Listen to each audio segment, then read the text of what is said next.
came by. It's Yeah. very mixed Yeah. up at Cheltenham. Yeah. It was good fun there. Sounds good. Okay, we're rolling. Okay, so first of all, I'm going to get you to tell me a little bit about the company and its kind of connections, past and present, to the royal family. Well, the company was founded in 1676. It's always been on St James's. It was originally on the south side of the street, but it's been in the building it is now since 1759. We hold 2 royal warrants now for the Prince of Wales and the Duke of Edinburgh. We've made hats for them for quite a few years, although we haven't always had the 2 royal warrants because they give them to people. And we've Great. So what can you tell me about the upcoming royal wedding? I know that you're making some hats for the wedding. I know you can't divulge who for, but what can you tell me about the hats that you're producing, and could you describe their kind of style and maybe refer to one of the ones we have here? Well, the hats that we're making for the royal wedding, they'll be these sorts of things. They'll be fairly summery, being a spring wedding. They'll mostly be made out of cinnamon, and they'll be coordinated with the dress, with what the person's going to be wearing. Now they have to be of a for the royal wedding. They'll be expected to be of a certain size, because for respect in the chapel, it's normally given that the crown of your head is covered. That's tradition, and it stems from just having a hat on covering your head in churches. So there'll be these sorts of things. There will probably be some fascinators on display, given that it's not quite as formal an event as past weddings and other royal events. So there will be sort of smaller hats, quite popular with the sort of royals, with Chelsea Davy and with Kate Middleton, that they are great fascinator wearers, because they like to have their hair down. So there probably won't be as many very big hats, at least not worn by the younger people. And then for the men, there might be some sort of top hats on display if people are wearing morning suits, although the dress code was sort of downgraded from morning suit, which has been in the past the sort of the royal dress code at these things, to either it can be traditional dress, military dress, morning or lounge suit. So people won't actually be required to wear a hat, men won't be required to do it. Mm. And in terms of the ladies' hats for the wedding, I mean, what do you have much input in terms of advising clients what kind of hat they should wear, and have there proven to be kind of really popular styles or colours for spring? Well, for spring it's been quite a lot of sort of the light of the beiges and things, and then there is something of sort of the 40s, 50s silhouette at the moment that will be quite a big thing. Things like this one with the lace, that kind of thing's been quite popular. Then in terms of choosing a hat with the client, normally the clients, especially people that are going to the royal wedding, that are sort of used to these events, they know more or less what they're going to wear. There are some guidelines, but that's more sort of for Ascot, where they are quite specific. They've not really pulled rank at the royal wedding that you have to, that they're not being that strict about it, so, at least what we've seen. So we do sort of advise the customers, and it kind of depends on the person. Mm. But yeah, and then often what we do is dye to match. So we have a hat and then we dye it to match. They bring a swatch of their dress or whatever they're wearing, and then we find a hat. We take the hat, re-dye it to match it. Mm. And I mean, in terms of hats that people wear for sporting events and weddings, is there a big difference, or do you kind of tend to sort of have a variety of hats that are it's more kind of different in terms of the season as opposed to the event? Well, at Locks we have a very wide variety of ladies' hats. We have very casual things. We have everything from berets to fascinators, everything in between. In terms of the royal wedding, it will be probably fairly similar to what people were wearing at Ascot, that kind of thing. They'll be fairly ornate. They'll go with the outfit. They'll be light in colour, and yeah, and it depends more on the season and partly on the event. But for all of these formal events, the hats are relatively similar. Mm. I mean, I think it's fair to say, I mean, I'm sure there's people who argue against this, but the UK is sort of the number one producer of great hats, that people look to British designers for an inspiration, and all eyes are going to be on the royal wedding. In your view, is this a great platform for British hat designers? I think it is. I think it's a very good platform. I think it is a very good place to showcase, these things, because there are not that many events anymore that women will really be wearing hats, and they'll be very popularly dressed, and of course it will be seen around the world. So I think it is a good event, and I do think that the UK produces, especially in ladies' hats, does have the edge over almost any other country. Mm.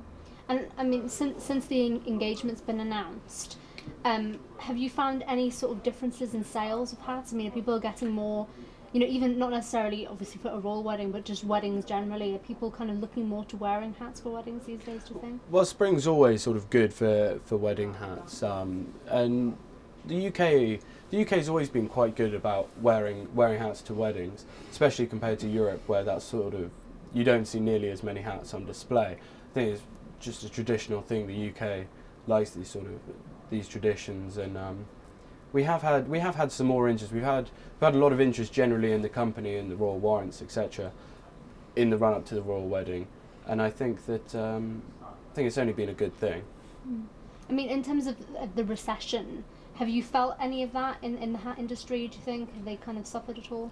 We haven't felt too badly over the last couple of years, but also I think there have been a lot of people that they haven't stopped buying, but they've been looking for better quality, and they've looking to buy things really to last. And I think that's played quite nicely into our hands, because with a Locks hat, with a felt, in terms of the men's hats, you really don't need to replace them more than 10 or 15 years. They'll last you easily. So I think that's actually been quite a good thing. And also, it's a funny thing in London that it's such a big city, and especially around Mayfair, around St James's, there are always sort of pockets of wealth. And so I think generally the recession we haven't felt it too badly. Mm. But then again, we've weathered the storm of sort of the 80s and 90s when hat wearing was at such a low that we're pretty good at getting through things. Mm. Well, I'm sure, with the wedding, people are going to be kind of inspired to wear hats maybe more if they see some great designs.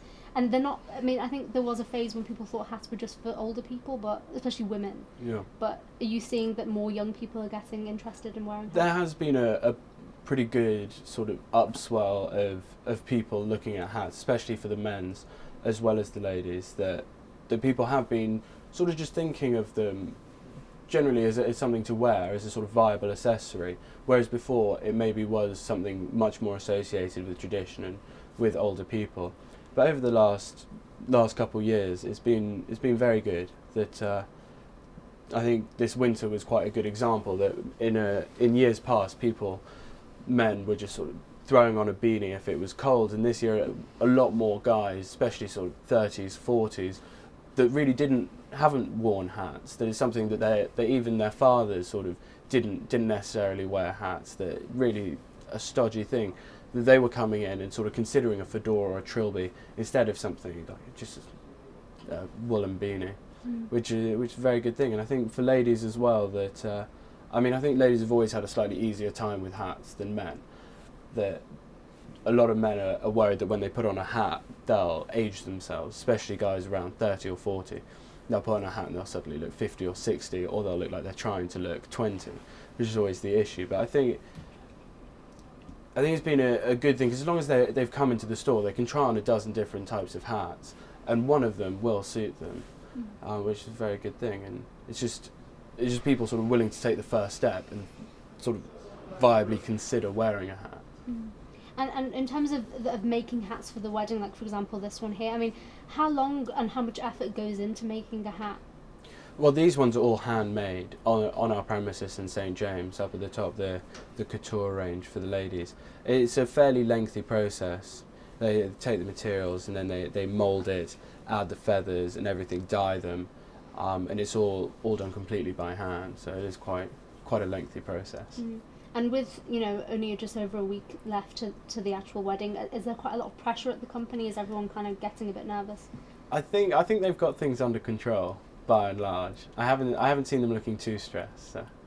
But we've had plenty of people coming in and us going to various people who are going to the royal wedding and last minute additions, and there have been a few stresses about colours and all the rest of it. But it's got it under control. Great, that was wonderful, Nicholas. I think we've got everything there. Did you want to pick any of the hats? Maybe one more ladies' hat and then a couple of the men's. Sure. Yeah, okay. So Okay, I'm rolling.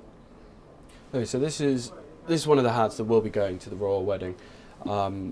It's relatively typical in the sort of style that nice feather there, and it's of the right size, so it covers the top of the head, it covers the crown.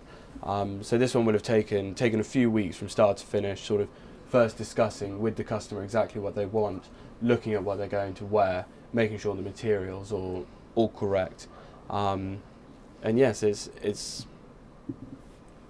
a hat. Okay, I'll just stop you there. I'm just going to shoot a close shot of it. So Sure. just So talk just again, hold it. wave your hand over it. Yeah. It's just a big close up of the hat. Yeah. So I can get a cut away of it. And just maybe turn it slightly. That's it.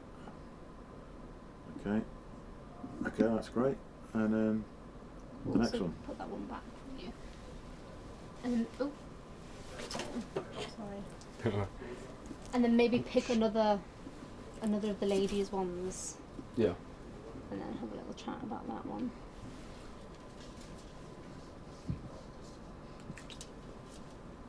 Such a bloody nuisance. Okay, we're still rolling. So this is another one that's one of the couture range that's all designed by a head milliner, Sylvia Fletcher.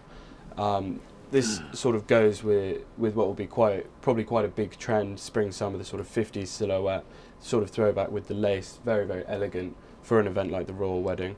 Now this one's also been specially selected, all the materials to match a certain dress, and then all of these sorts of things, these are all hand tied, hand sewn in. Even that bow's been completely handmade in the workroom. So that's been a very lengthy process, this one. Okay, now just do that again in close up again. So just move your hands around it and just move it turn around, the hat. tilt it. Refer to the bow that you talked about. Show that to the camera. The bow. That's it. You just point to the bow. Okay, great.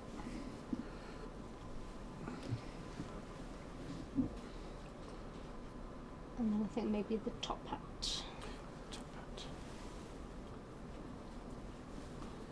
So this is one of our antique silk top hats, which we still sell. Now these were stopped being made in the late 60s because the last factory, which was just outside of Paris producing the silk plush material, that burnt down completely and nobody started making it again. So what we do with these, we find them sort of where we can, and as long as there's no wear on the silk, so often they wear round the brim, various places, as long as there's no wear on the actual silk, which you can't do anything about, what we can do is take them, we completely reline them and re-leather them, replace all of this and the binding, so we make them almost as good as new. And we're one of the few places that can actually take these, completely redo them and then fit them properly, because it's a hard hat, so it needs to be properly fitted on the customer, otherwise it will never sit properly and will be very uncomfortable, and we're one of the very few places who do that. Okay, and we'll just do that in close up. So you pointed at the rim first with your little finger, just do that, and then you turned it round to show the inside, and then just turn it back again, and then just hold it there for a bit. That's it. Okay. Oh, that's fine. Yeah, that one goes for about £2,500. Wow. That particular one.